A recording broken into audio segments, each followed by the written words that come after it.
can't have kids, but you can have me. I'm small, but I won't hate you when I reach my teens. Now, young and overwhelmed with hospital bills. I've had some visitors, but I'm sick still. And fuck family, I only want to see friends. So crawl into the sheets of my hospital bed. And I never had faith in doctors or gods, so take me home. I've had too many shots.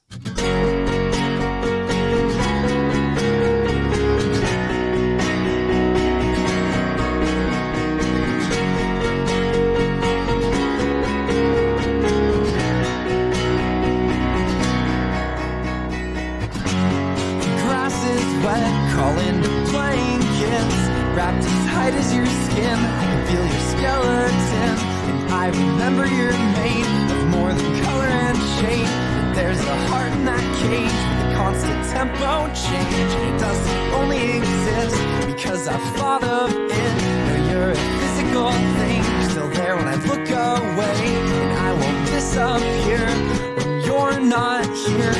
Though I feel I'm made if you look away.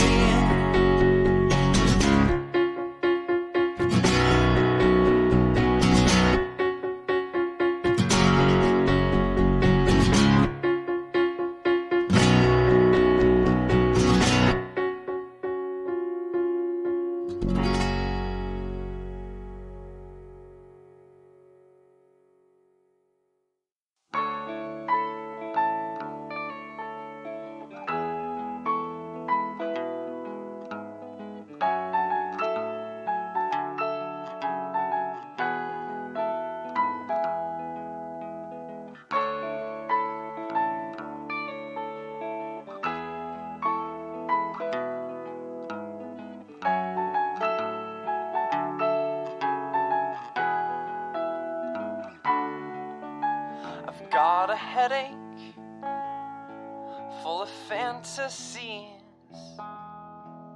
but they're not the kind with beaches, more like dark city streets that lead me nowhere. That's where I want to be, and most times it's stupid, but for now I'm hoping that there will be no end to this. Cars get into accidents, but I am not inside of them. But everyone dies at the same time. Everyone dies at the same time.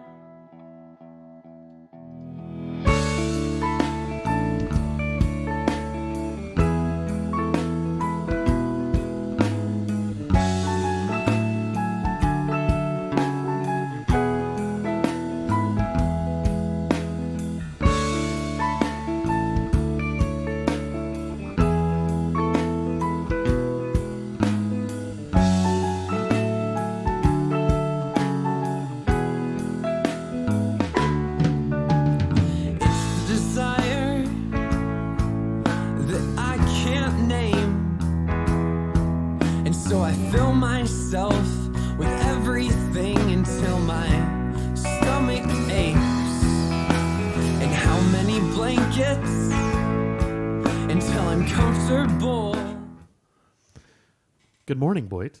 Good morning, Curtis.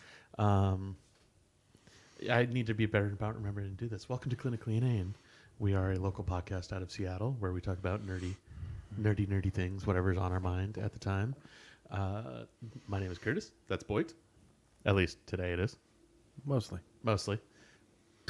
Excuse me. Today we're going to talk about Joker at some point. But, I mean, it's not Steve Miller's best song, but it's a pretty good one. But we are recording on Friday. Because you're leaving. Because I'm leaving for the weekend. This also might be our last day in this room. Maybe, depending on how much shit you can get done. I know the desk will at least be behind you by next this afternoon. Yeah. And so we understand if nobody can jump in today because we are a day earlier. That's this not how week. Grandis is spending his Friday night. Nope. But I assume he's off clubbing. yeah, This is some German techno club. sure. But no, I've been putting in a couple of super extra hours of work this week Why? for the last couple weeks. I can't talk about it. You know I can't talk about it. You know I'm signed to it. Like I can't. It's literally confidential. Because of work stuff. Yeah, it's work stuff. But because of that, my boss was like very much like, "Hey, just take Friday off." And my hours today are being billed to that project because our timesheet, the way our timesheet's set up, since I'm salary, we can't put in more than. We still have to put in billed hours towards like X project so that they know what we're working on. Yep. Right. And that way we can also track like our Billing investment versus Yeah, makes sense. because I'm all overhead. Yeah. I'm not billable. Yep. And so but it stops at 40 hours, which I discovered when I tried to put in my 60 hours the first week I was there. Mm-hmm. It was like, but I worked 12 hours that day, and they're like, you can't put in more than 40. And I was like, okay. And so in order to get hours a little bit closer, today's I'm all under the big project that I was working on. Okay. I'm not taking PTO. I am billing today. You are in a more... I'm recouping the hours that I spent The outside of technical the term office. is you are flexing your hours. I am recouping the hours I spent outside of office. You're flexing. Yeah. You're still getting paid the same today, but these 8 hours you work today are being imaginarily redistributed across days you work longer. Correct. You're I mean, flexing. it's still about 4 or 5 hours short of the last couple of weeks, but So going late on Monday. no, I have other things I have to do. No. But no, I talked to my boss yesterday and I was like, hey, so I know Friday's like not a normal PTO day. Do I just put it under that project? And she was just like, yes, it's exactly what you should do. I was like, okay, cool. I'm hourly. Yeah, you're If I hourly. work extra, I get paid extra. Yeah. But it's I mean, there are, drawbacks and benefits to both. I mean, my old job, I made significantly more, technically. Mm-hmm. But I worked significantly more hours. Yeah. So if I worked as many hours at the current job as I worked at the old job, I make more at the current job than the old job. Yes. Yeah. Yeah. That's kind of depressing. Yeah. Yeah. Yeah. I understand. But all that to say that we were able to do this today. Yes, because I work 4/10s. Yeah, you work 4/10s, and they just gave me the fucking day off. Yeah. I just like go home, which I appreciate. I rarely, even my schedule flexes. Like we had our big Fall Fest thing, and my schedule flexed weird. I still had Friday off. Yeah. Yeah. So just a quick thing before we jump into Joker. Yes. You have been able to watch Disenchanted. I did. What do you think? I enjoyed it. I really enjoyed it. Like, do you agree with me that it's getting better in season It is 2? definitely, some of Zog's storylines are actually some of my favorites in this one. Yeah, they're really good. But I like. Do you see? Is it starting to make sense what I was saying before about like Yeah. how they they have less episodes overall, and so I feel like at this point they're getting to where the characters are starting to find their voices, which would have been the end of season 1, beginning of season 2 of Futurama. Like they make a major shift with the elves in it, Yes. which for the origin storyline where the elves are at in the beginning makes sense. Yes. Where the elves are at now makes more sense for going forward with the storyline because it makes them easier to bring in. Incorporate. Yeah. Yeah. But like, no, do you know what I mean? Like with like the actors finding their voices. Like it can take some time. yeah. I mean, Does it make more sense? Does it make more sense what I was saying yeah, about that? There's definitely some actors who are, Yeah. because they've done so many. John DiMaggio. Yeah. Billy West. Yeah. Yeah. There's a couple who've done so many voices that It's they're on easy, it. Yeah. But Yeah. the people who haven't done that, Yeah. it's a little bit tougher. But overall, did you enjoy part 2? I did. Yeah. Didn't he? What was it 3, 4 parts that he said he's doing? I don't know. I don't know exact number. I know that think he said it's- it's got a definitive end. Yeah. I think it's not- 4. Yeah. I want to say it's 4 too, and I hope they stick to that. Yep. Because once they're like, yeah, it's gonna be 4 parts. Just kidding. We're gonna 13 seasons later. Yeah, exactly. Don't want to make it like a one of the Marvel crossover events, like Yeah. the Crisis. Oh God, what was it? It was It was one of the Crisis events, How many and crises can they have? a mini. No, Crisis is DC. It was God. It was an Infinity War of some kind. How many? I guess you can have infinite Infinity Wars. Yeah. It was one of the mini Infinity Wars. But there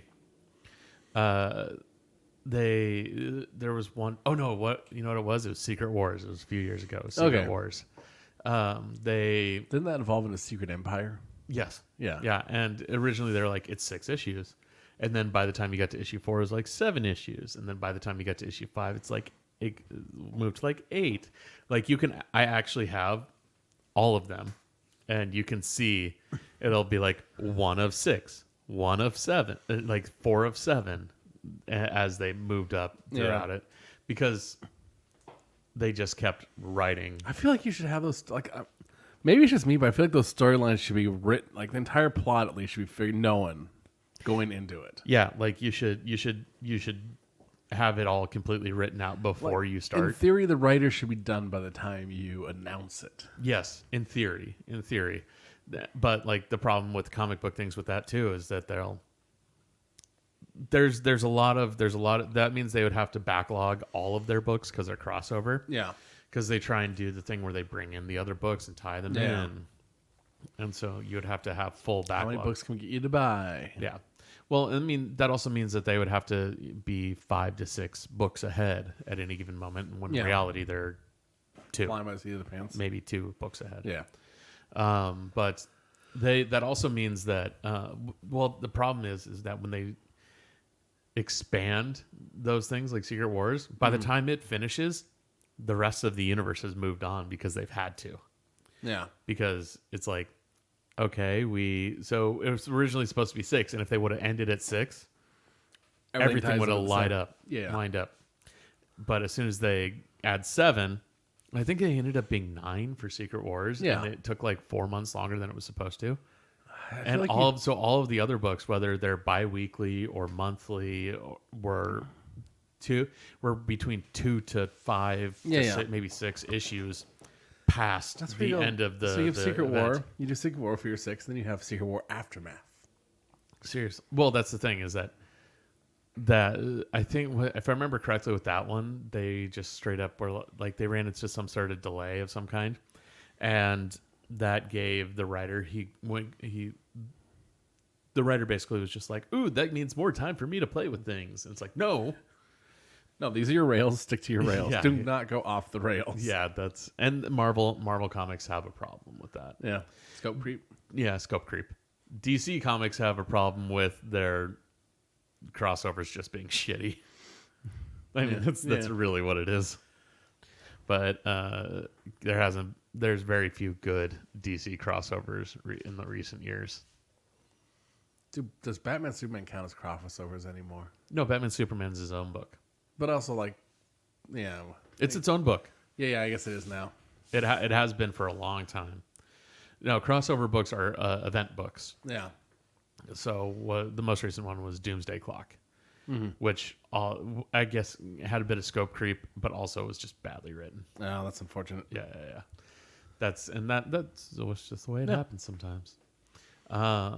Speaking of DC Comics, God, we probably could talk about this the entire time. Do you want to get into it? The more I understand, it is a technically well-made movie. Yes. The more I sit with it, the less I like it. And I wasn't overly impressed coming out of it. That's exactly how I feel. Like, I will never watch that movie again. I have a sentence I have to say. It may be a little spoilery, but it's not an obvious. It's a pretty obvious thing. I want a T-shirt made. Mm-hmm. I learned the origin of Joker, and all I got was a less interesting Tyler Durden. Ooh. Sit with it for a moment. Think Yeah, about it. no, it's true. And it kind of Joker. See, the big problem with Joker, is it misses the point of Fight Club, much like all of those hardcore Fight Club fans Missed the point of Fight who Club. missed the point of Fight Club. Yeah. The fact that it is a supposed to be a takedown of this. It's a satirical dystopia. Yeah, of this. I mean- process of this idea. Joker is not a takedown like No, it's Fight Club is. It's rough. Like there's just I don't know. I was explaining. Let me.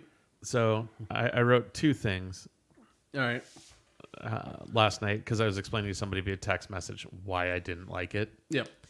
And we'll start with the first one, which is since we're talking about it from the movie making perspective.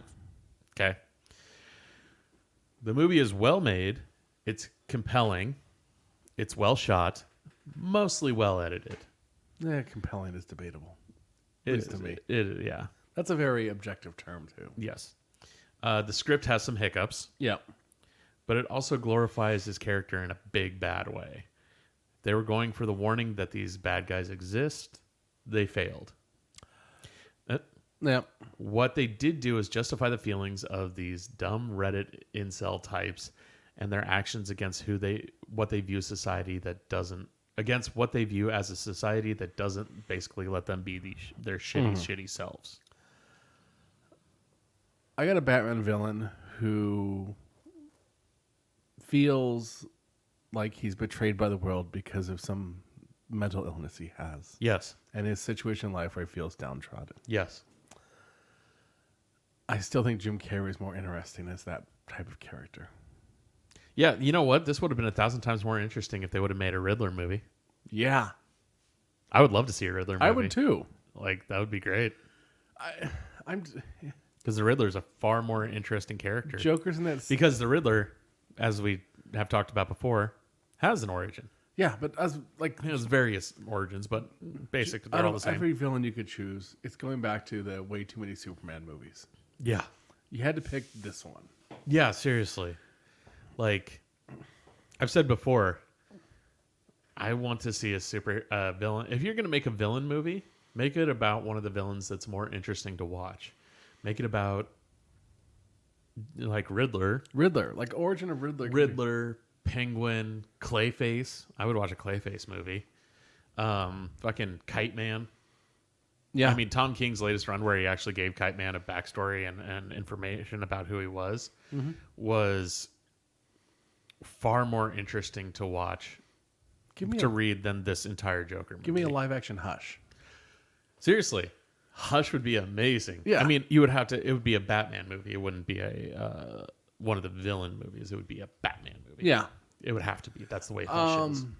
But you also have you can also play with Two-Face, Riddler, or Catwoman on that gray area. Yeah. Well, especially Clayface. Yeah. Clayface would be a great villain to make a movie about. Yeah. Like give me one of the villains who muddle that area. Yeah.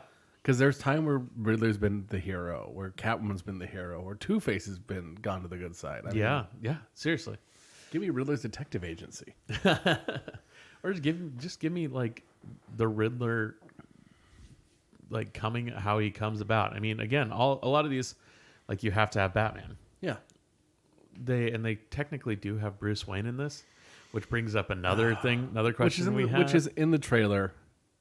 Bruce Wayne is like 10 years old. In this. Yeah, and we know on a real life level that Joaquin Phoenix is in his mid to late 40s, So maybe early 50s. Place this Joker character Arthur at 40. 40. Yeah. 30 years apart. For all intents and purposes, he's approximately 40 years old. Yes. Yes. So Bruce Wayne doesn't assume the cowl till what, 33? 33. 33. Batman is approximately 33, like indefinitely Yeah. in the comics. For the most part. Yeah. I mean, Batman Beyond gets into that. But Yeah.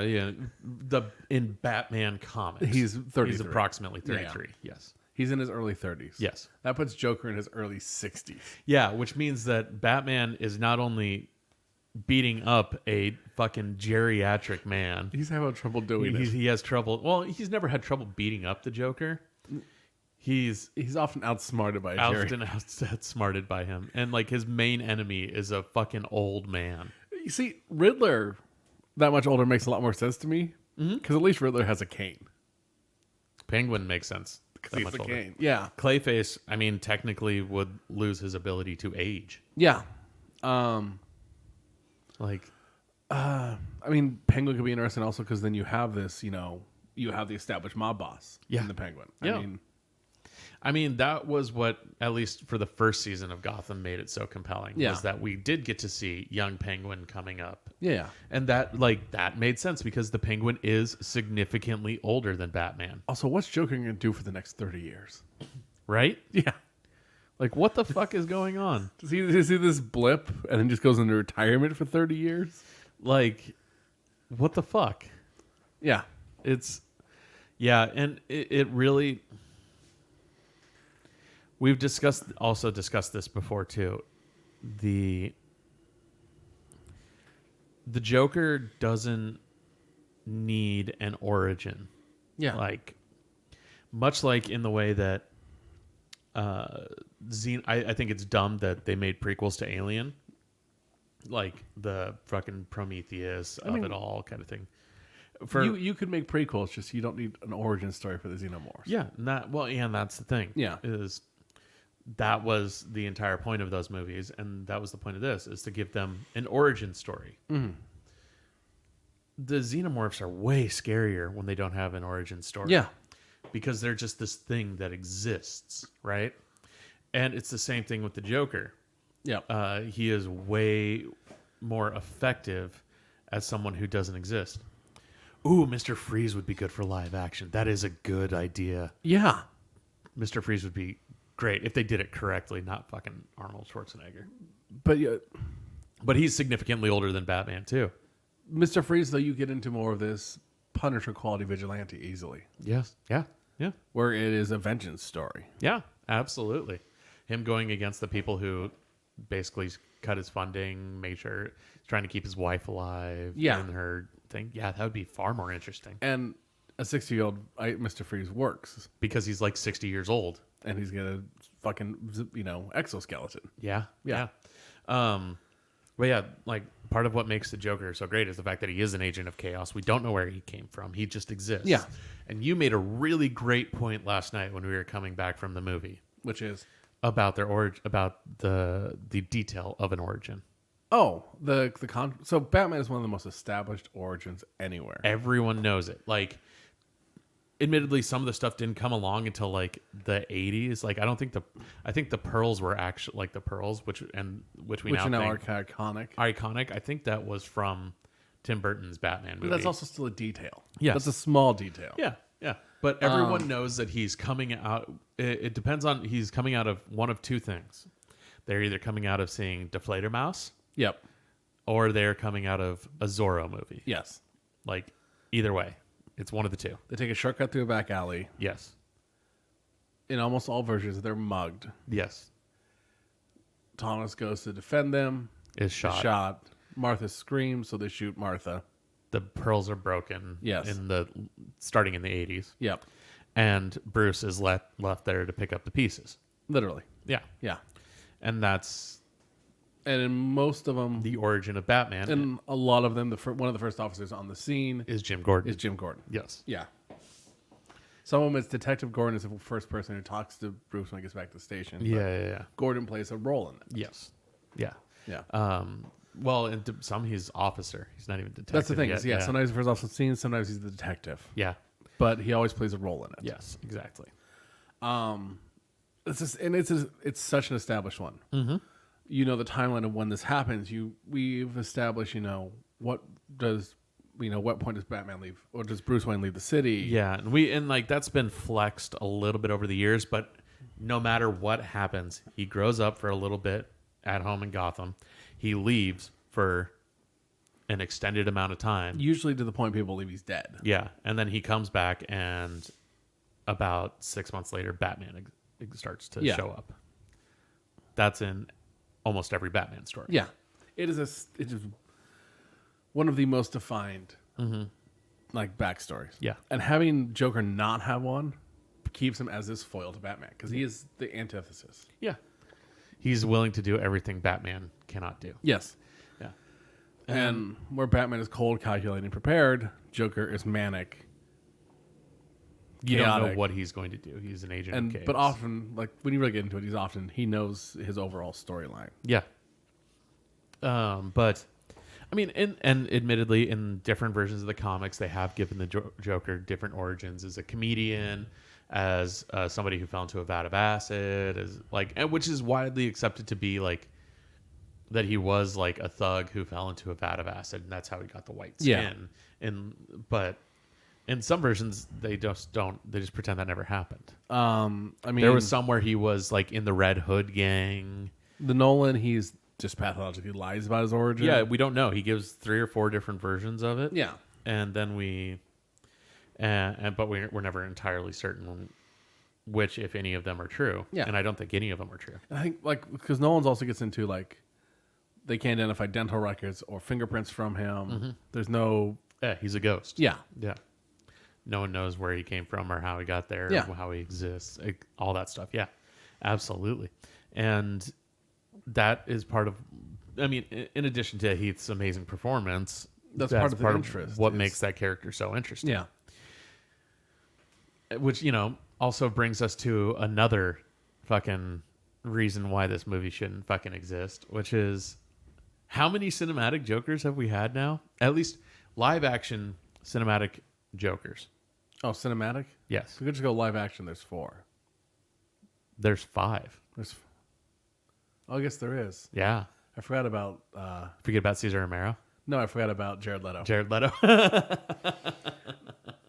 In my defense, it's partially because he's not a major character in any of his stuff. Yeah, he's in Suicide Squad. And He's not. He's there off and on. yeah, Like yeah, he's a minor character. yeah. in Suicide So Squad, yeah. Leto, Phoenix, Joaquin Phoenix, Heath Ledger, Jack Nicholson, And Cesar Cesar Romero. Romero. Yeah, and that's not even counting the fucking litany of people who have played him. Mark Hamill probably the most notable. Mark Hamill, Troy Baker, John DiMaggio, the fucking dude from Lost that I'm forgetting his name. There's other Kevin people, Michael 'cause, like, Richardson. Joker shows up sometimes in Super Friends in the 70s. And Yeah, it's God knows, and so we're to the point of like, I'm fucking done with the Joker, man. Give me a new villain. I mean, I still think We've had one live action Clayface. I'm not Clayface. We've had one live action Riddler. We've had 2 Two-Faces. which is fitting. Yeah. One of which was fucking awful, and that's Tommy Lee Jones's. We've had Well, so if we don't count, are we counting the 60s show? yeah, sure. Then we have 2 Penguins, 2 Penguins, 2 Cat, 3 Riddlers, 3 Catwomen. 2 Riddlers. Then we've had 4 Catwomen. Then there were 3 on the show, Oh right, yeah. and We've had 5 then. oh god, Halle Berry. 6. Oh shit. Yeah, so Catwoman, but that one actually makes a lot of sense. I mean, even if you group the show ones all together, that's still 4. It's still 4. That's yeah. But see, so 2 Riddlers then, Yeah. because then you have Frank Gorshin and Jim Carrey. Yeah. 2 Penguins. 2 Penguins, Burgess Meredith, and Danny DeVito. 3 if you include Gotham. True. In which case Which we we have were- to include another Riddler. And another Catwoman. No. Oh yeah, another Catwoman. Yeah, but she doesn't become Catwoman. And another Joker. Yeah. Yeah, technically 2. Fuck, yeah. Yeah. Yeah, I mean, But you know what we haven't got? And by the way, that's 2 Poison Ivies, if you include Gotham. That's 3 Banes. yeah. Two-Face was never on either Gotham nor Even Harvey? Harvey. Technically, we've had 3 Two-Faces. If you include Harvey Dent. Yeah, we don't include the Harvey Dent from the old. We don't include fucking Billy D. Williams because he was a minor character. Yeah, I know. Yeah. But that's still, I mean, some of these characters we have ridiculous numbers of. Yeah. And- But you know who we don't have any, and I'm going to go back to it time and time again, other than in an animated form? That dirtbag? Clayface. Yeah. Which we have the technology to make a good We can make a Clayface. good Clayface. It would be so much fun. Like, it would be so much fun to have a Clayface. Like, get some, like, multiple Oscar award-winning caliber actor to play the actor version of Clayface, the one who is so obsessed with his image and that he undergoes this experimental thing so that he can, like, I mean, that's how he becomes Clayface. there's a couple versions of that, all of which involve the actor. Yeah, I find that one the most interesting. There's the accident. Yeah. There's the experimental procedure because he's so obsessed with his looks and his aging. Yes. There is trying to improve his range, like trying to be an actor. Right. Trying to be an actor. Yeah. Yeah, and then there's the version of Clayface where it's a fucking mob guy into chemicals. There's a version of Brave and the Bold. The Brave and the Bold series, the original. So there's two Clayfaces in that one. The first Clayface is a cop who gets accidentally doused in chemicals by the Joker. Yeah. Or intentionally by the Joker. Joker doesn't know what the chemicals are going to do, though. Yeah. And it warps his mind also. Yes. Second version is the failed actor. Yeah. And I like the actor one a lot. I do. I think that sounds like a lot of fun. I think that would be an amazing movie. And yeah. And like you don't even have to. The thing about that is that you could go and George Clooney. Kane Marco is his name, the actor. I think so, yeah. Yeah. And that one is far more interesting to me because you don't have to include Batman Yeah. until the Third act. very, very end, because it's not like that would be a far more interesting movie. You could do the same thing with Mr. Freeze. Mr. Freeze, yeah. Or Poison Ivy. Or yeah. Well, the reason why that would be interesting, the one with Clayface would be interesting is because then you get a body horror story. Yeah, Which that sounds far more interesting to me. you just like body horrors, I think. I like body horror movies are really funny. Thinking of body Funny, horrors. fun. Joker. Joker, He lost, 50 pounds for this? 50 some odd pounds. One of the best memes I saw was... The one with Cesar Romero. Cesar Romero gave this role the appropriate level of attention. Yeah. I'm not even going to shave my mustache. It's a fucking mean clown, man. Yeah. And I think he makes an interesting Joker. Cesar Romero's Joker is amazing. Yes. Yes, it is. But it's... I just keep thinking of all these other villains that'd be far more interesting. I keep thinking we don't need this movie. I especially don't think we need this movie to be validating. I mean, even a Ra's al Ghul movie could be interesting. Yeah.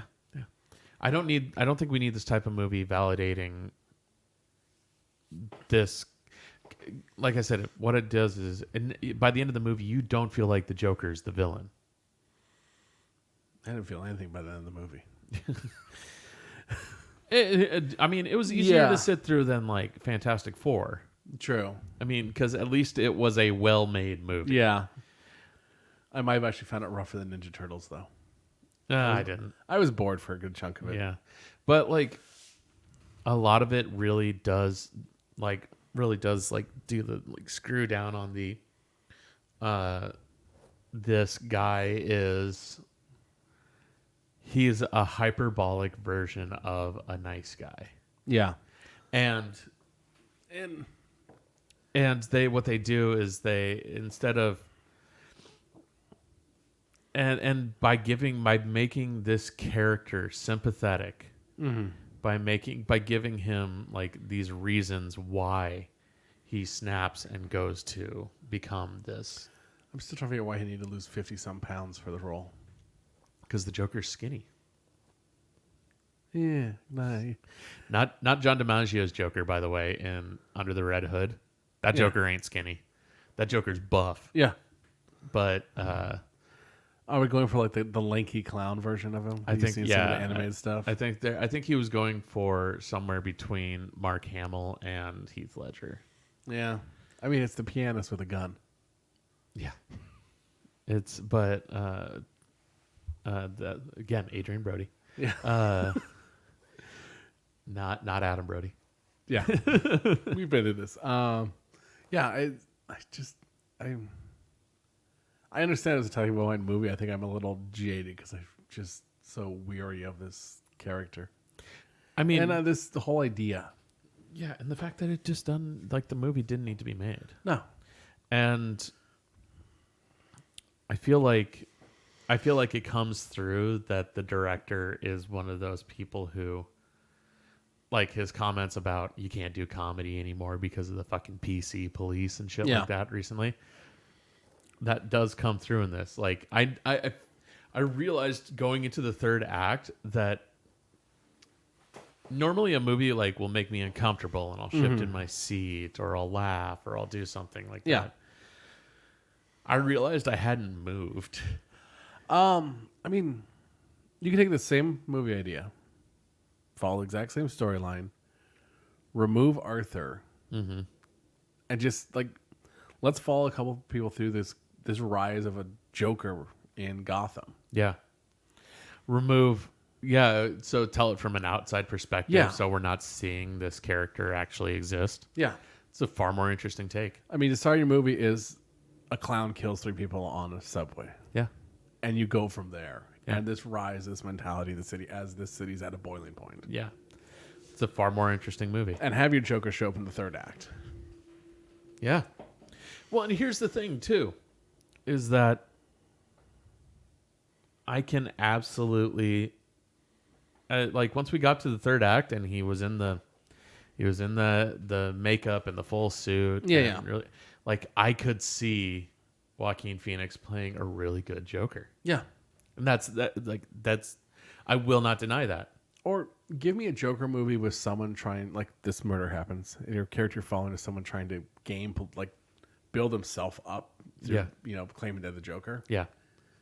And then have the real Joker show up. Yeah. Yeah. But yeah, no, like, Joaquin Phoenix could be a good Joker. Yeah. At the end of the movie, like, when he was the Joker at the end of the movie, like, I saw it. Like, I saw a comic book, like, my comic book character come to life on screen. Yeah.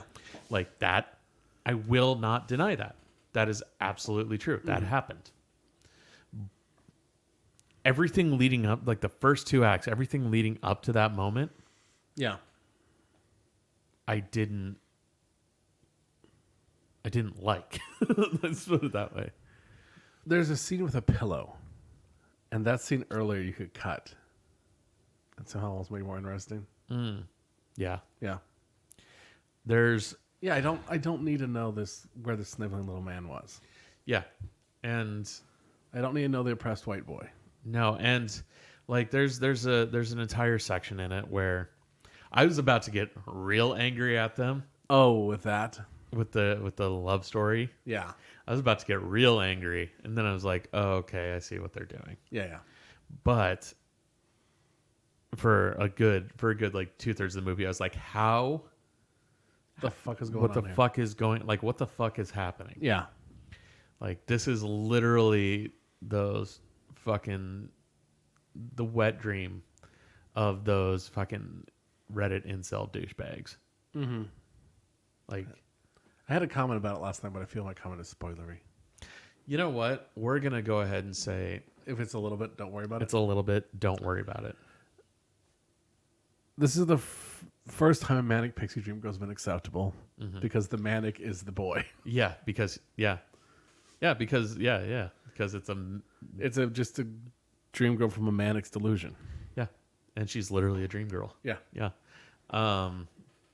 But it's there's Not much of a pixie though, but still. yeah. And here's the thing. Here's the other part of it The too. manic's pixie dream girl. Here's the other part of it too. I feel like they got a little bit self-indulgent at times with like especially with his dancing. Yeah. Like, that was kind of like that's his thing is he like does this dancing thing in this. And I feel like they were like, let's make this artsy now. And I really don't need another fucking shot of skinny ass Joaquin Phoenix sitting on the couch in his underwear smoking. Yeah. There's a lot of that in this. Yeah. Like he was shirtless for a lot more of the movie than I needed him to be. There was a lot of just the one of the lines in the trailers. It seems like it's getting worse out there, doesn't it? Yeah. And this, yes, in the end, I see the Joker. But I see so much of a whiny little white boy that I lose the Joker at the end. Yeah. Does that make sense? Yes. Absolutely. Yeah. And again, that's why we don't need this fucking origin shit. Yeah. Because without the origin shit, he could be this really, again, Joaquin Phoenix could play a really, really interesting Joker. I could see it. Yeah. Like, it was there. Like, I think if we would have, had it been him in a Batman movie, had it been him instead of fucking Jared Leto, it could have been really interesting. it could have been really interesting. But the fact that they're just making him this like folk hero. Or give me a Joker movie, but make it instead of make it a Batman versus Joker movie. But instead of following Batman, we follow Joker. Yeah, sure. Yeah. But I don't need to know where he came from. Yeah. Because knowing where he came from, as in my like I said, makes him less scary or less freaky. And like you said, you see the shitty little sniveling nothing white boy that he was. It's the same thing they did to Darth Vader. I mean, even Darth Vader is less annoying than him. Yeah. Well, wait, is Anakin Skywalker less annoying than him? It depends on the time. Anakin at least could step up and do shit. Yeah, it's true. Like, yeah, what I see in what they made the Joker to be in this movie was not an agent of chaos. What I saw was a coward. Yeah. That's what I saw. Yeah. He literally everything he does is an act of cowardice. Mm-hmm. It's not an act of chaos. It's an act of cowardice. And that cowardice somehow gets warped by the public by a public persona, by a public ideal. Yeah. And he becomes, at the end of the movie, he basically becomes a folk hero. Yeah. And that's bad. I mean, there's no ifs, ands, or buts about it. It's bad. Yeah. It's a lesser V for Vendetta. Yeah. I mean, the three stories I see most similar to this in my brain are Fight Club, mm-hmm. V for Vendetta, yep, Kylo Ren. Star Wars at least had the awareness that Kylo Ren was a shitty little white boy. Mm-hmm. Yeah. This movie doesn't have him being like a shitty little white boy and being like, oh yeah, we're gonna this one doesn't play him up to be a villain, and that's just the way it is. And Fight Club and V for Vendetta both had that awareness. Yeah, yeah. They're like, this is a fucking bad guy, man. We're a bad guy in a bad time. Yeah, especially for V for Vendetta. Yeah, like that's his acknowledgement that I don't belong in this world. Yeah, and I'm a byproduct of this evil. And yeah. But Fight Club is the main character literally snaps. Yeah, and it's honestly, I feel a more interesting snapping point. Yeah. Because in this one we get into this, he's an abused child. Yeah. His mother was crazy too. Yeah. He had blah, blah, blah. Whereas, the narrator in Fight Club goes fucking insane from the tedium of life. Yeah, exactly. I can relate.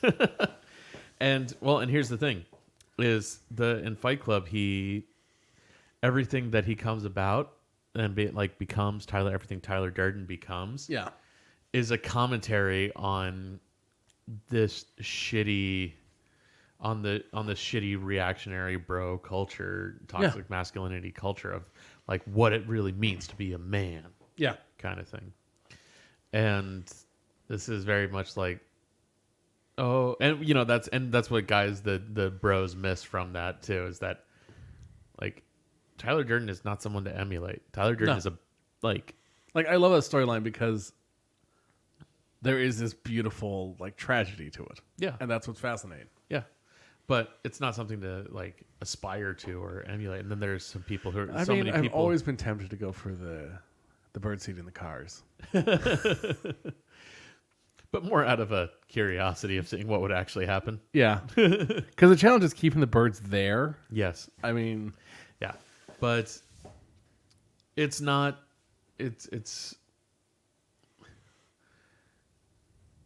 supposed to be a commentary on these guys being shitty and not on, and that this is a bad way of going about dealing with the tedium of life. Well, in Teenage we got lucky with Fight Club. Yeah. I got the book before I got the movie. Yeah. I saw the movie first and then I read the book, but, and the book ends differently. But it does. I had a massive library system that was far easier to go to than our movie system. Yeah. I did go to this one in theaters, but... Yeah. You were also older than me. Yeah. So. I was still under 18 when I went to it. Yeah. But also, let's put it this way. By the time I got around to knowing that Fight Club was a book, the movie had already been out for a number of years. Yeah. So. And when I actually had a library system, I read pretty much the entire sci-fi section and most of the fiction sections. So. Yeah. But this doesn't. This is not a thing where it's like. The Joker doesn't have that thing that Fight Club did of showing that this, like, I think the big thing is that the entire third act in Fight Club, Tyler Durden's a bad guy. Yeah. Once you figure out that he's a figment of the narrator's imagination, he's the villain. He's the villain. Yeah. Like, and it was kind of leading up to that. Well, he starts becoming the villain even before you figure out, like, he's... Yes, it starts leading up to it. It starts getting like... The narrator realizes who he is as he realizes he needs to stop Tyler. Yes. Yeah, exactly. Yeah. And that what Tyler's doing is wrong. Yeah. And, somehow Dude Bro's still got the, Tyler Durden, man. This movie is still... When you get into the third act in this, you are like... The way that it is made, you are literally rooting for the Joker and his catharsis. Yeah. At least you might not be, but the movie is built to lead you that direction. We're still coming back to he's a whiny little bitch. Yeah. Who just wants validation. Yeah. Yeah. And I think as much as we see the Joker in that last act, yes, the motivation, the chaos isn't there as much. No, and here's the thing is that like I said, I see the Joker there. There's except for the when he's sitting there talking. Yeah. In that final before everything just really goes to shit, before he pulls out the gun. Mm-hmm. When he's sitting there talking, leading up to that moment is when I saw the Joker. Yeah. And then that moment happens and it's like, "Oh, yeah, that's right. Arthur's a little fucking coward." Yeah. Joker in the car ride, like there's a police car ride after that. I see the Joker in that scene. Yeah. Yeah. But there's the defining moment that sparks everything, that really solidifies who he is as a character, is not the Joker. That is Arthur being a coward. Yeah. It is a cowardly thing that he does. And in the shot, it's... I think like a true Joker, that's that action. Yes. It's just part of the story, so it doesn't require... Reason? Not only reason, but a pause. It doesn't require... This isn't the end point. This isn't... It's less... It wouldn't make such a big deal about what he just did. Mm-hmm. Yeah. Yeah. And... He would have just carried on like he'd finished the punchline to a joke. Yes, exactly. And in this, he gives a reason. Mm-hmm. And the reason's bad. Yeah. But he gives a reason. And he confesses other killings and gives a reason that's mediocre. Yes. Yeah. Yeah. And it is interesting to see like the caliber of actors they have playing small parts in this too. Yeah. Well, we were talking about Mark Maron, who is an amazing comedian, but also has proven himself as a great actor over the past couple of years with stuff like Glow.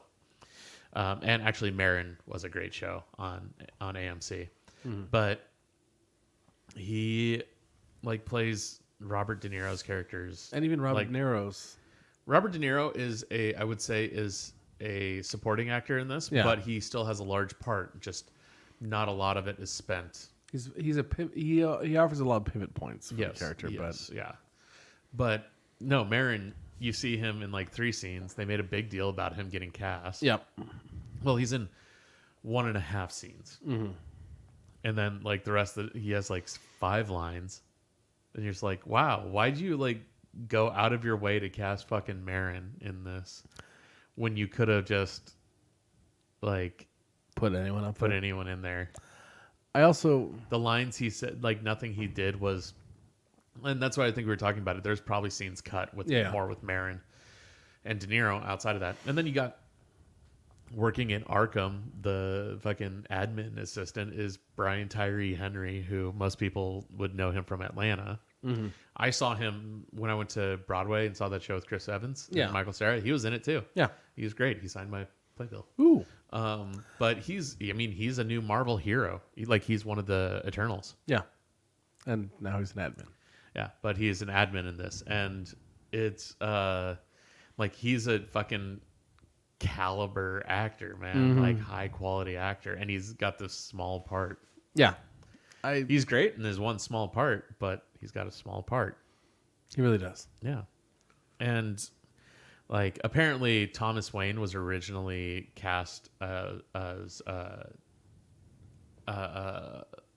Alec Baldwin. Interesting. And I could see it. I can see it. Yeah. But he bailed on that. Yeah. I don't know. Yeah. I come back to it. I think I'm so underwhelmed with what the story is for the character that even the technical loses so much for me. I mean, yeah. That's the thing is like, I remember seeing moments I was like, wow, that's a beautiful shot. Also, my favorite joke in this entire thing involved a door. Yeah. The hospital. Yeah. Yeah, that part was funny because it just showed like, I get why they would show it. Like, I get why it happens. Yeah. Like from a storytelling perspective, it serves an actual purpose. It does. But also it was, it's funny to watch people walk into doors. Especially when this entire thing is supposed to be about a comedian. His best joke is walking into a door. Yeah. Yeah. Yeah, and the fact that they like the condition he has is a real condition. It is. It also, that was the part I was thinking about a minute ago. It does. But I don't. It'll lose something in the Joker. Yeah, I don't need him to be a guy who has this. The laugh at inappropriate times should be a choice. Yes. Yeah.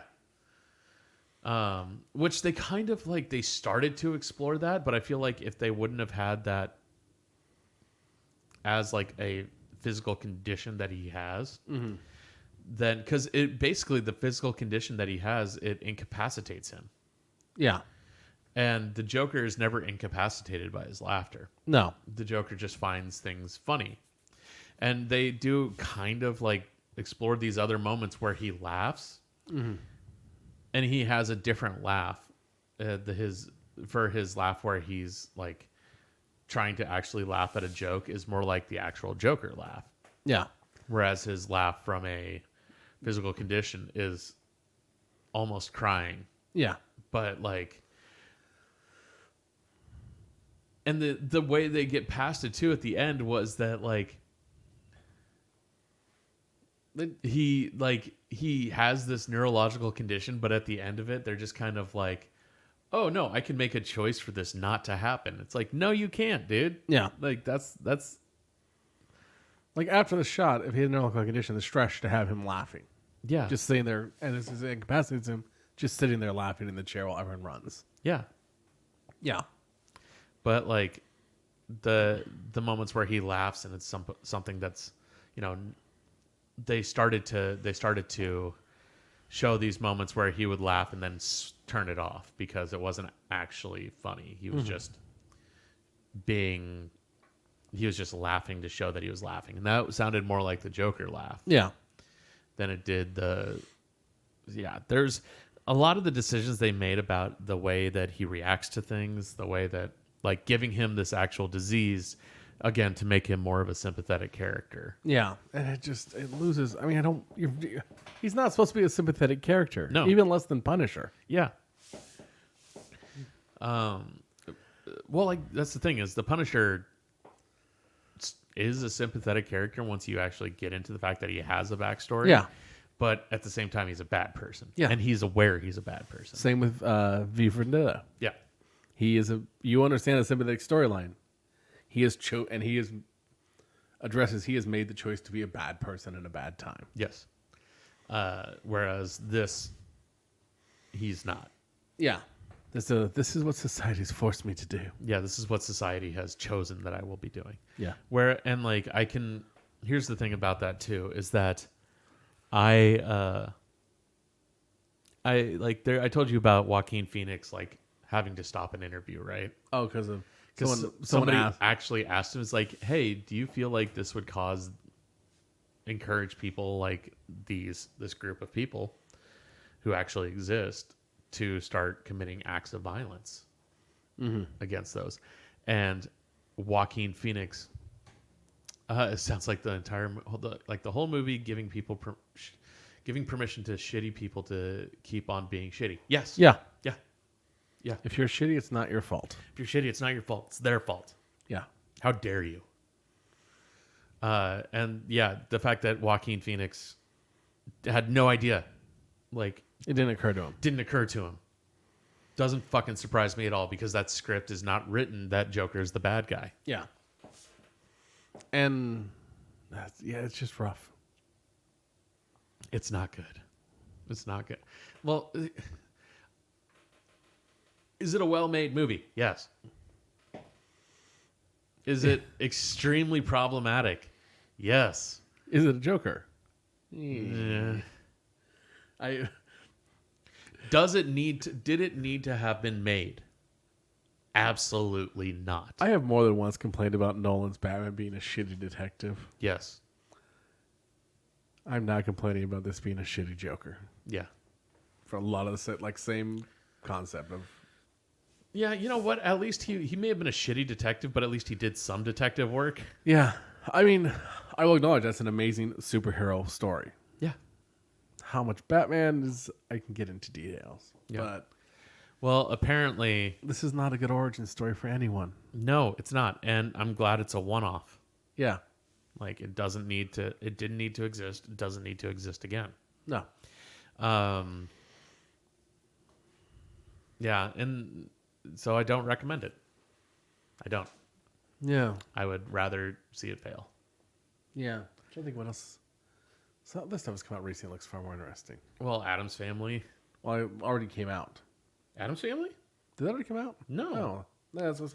It's next week. I said there's stuff that's already come out that looks like it could have been more interesting. Stuff that's already come out. Stuff that's out in theaters right now? Yeah. I don't know. Shit. Last Blood might be more compelling stuff. At least I know what I'm getting into. Yeah, at least you know what you're getting into with that. Taken with Stallone. No, it's Home Alone. Oh, it looks like Taken to me. No, it's Home Alone. Oh, I thought he was going after his niece. No, apparently. You can still go see It Chapter 2. As much as I don't like to recommend that people support Cardi B, you could go see Hustlers, because she's in that. Yeah. Go see the Downton Abbey movie. Go see Abominable. Fuck, go see The Lion King. Like, Maleficent. Maleficent. At least you know she's the villain. Is that out? I don't think that's out yet. No, it's not out Oh, yet. October 17th. Yeah, it's 2 weeks away. Ad Astra. Ad Astra. Yeah, go see Ad Astra. Oh, Gemini Man is out. No, it's next week. Oh, is it? Oh, Yep. It is. It's got 20% of Rotten Tomatoes currently.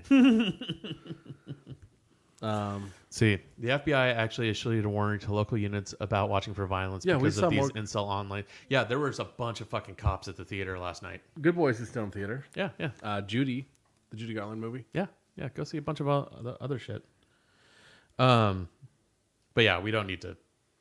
Angry Birds 2 is still in maybe theaters. just don't go to the theaters. But yeah, we saw a bunch of cops at the theater. Yeah, there was a couple just wandering around. There was a couple patrolling around the theater on the outside. Yeah. Which there's tends to be cops at the mall, but not. They were definitely just hanging out in front of the theater. They knew that we definitely got like. They were aware of why they were there. What was Mac say? We got an ocular pat down. Yeah, like Mac and as Sonny says, he gives people an ocular pat down. We got ocular pat down. Yeah, like they were definitely noticing everyone coming. They were watching, especially fucking white dudes. White dudes. They were watching us, and like I understand why. Mm-hmm. Yeah, I mean, maybe just take a week That is off from the movies. Downside of this podcast. What's that? I had to go see the movie. I probably would have never. Yeah, I probably wouldn't have seen I it. may have seen it when it came to some streaming service and just been. Well, I would have watched part of it if it came to some streaming service. Yeah, you would have got bored and turned it off. Yeah. Yeah, it's just, you know, it does make me look forward to Matt Reeves' Batman more. Yeah. Robert Pattinson. Wrong Reeves there. Matt Reeves. Yeah. Yeah, wrong Reeves playing Superman. Yeah, that's Chris Reeves. Matt Reeves is Batman more because they are apparently going back to square one. Robert Pattinson's my age, man. Yeah. Like 33. Yeah, he might be a year or two older than me. He's in the Rise of Batman era age. Like he's year one. Yeah. And apparently they're and so Joaquin Phoenix's Joker will not appear in Matt Reeves' Batman. They've already confirmed. They've actually cast a 60-year-old to play the role. Yeah. But they De have Niro will be playing the Joker. Yeah. They've actually said that they're pulling from Arkham Asylum for Matt Reeves' Batman. The game, I assume. No. The comic. Oh. Okay. Which I mean, technically all the So they may be doing that.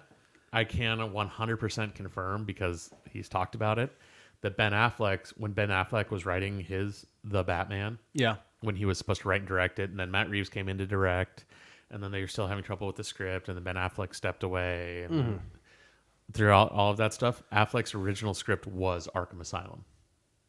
Okay. It was. Yeah. Period. They said it was, which would have been amazing. They had such a keep it small. You don't need a big budget. It's literally we don't need another fucking Batman origin.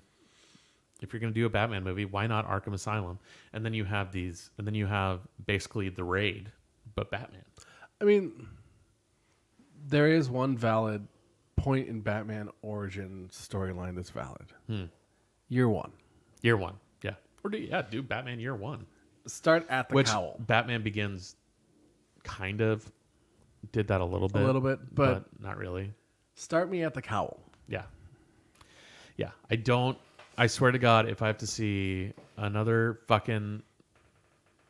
I'm just going to tell you, we see Thomas and Martha Wayne get shot again in The Joker. Yeah. Like, when it was happening, I literally looked at Boyd and went, are you fucking kidding me? Like, as soon as it starts, as soon as you see the intro to it, you know what's coming. Yeah.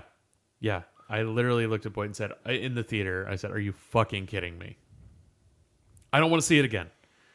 Like, stop showing it. Yeah. At least Spider-Man figured out to stop showing fucking Uncle Ben dying. Like, Yeah.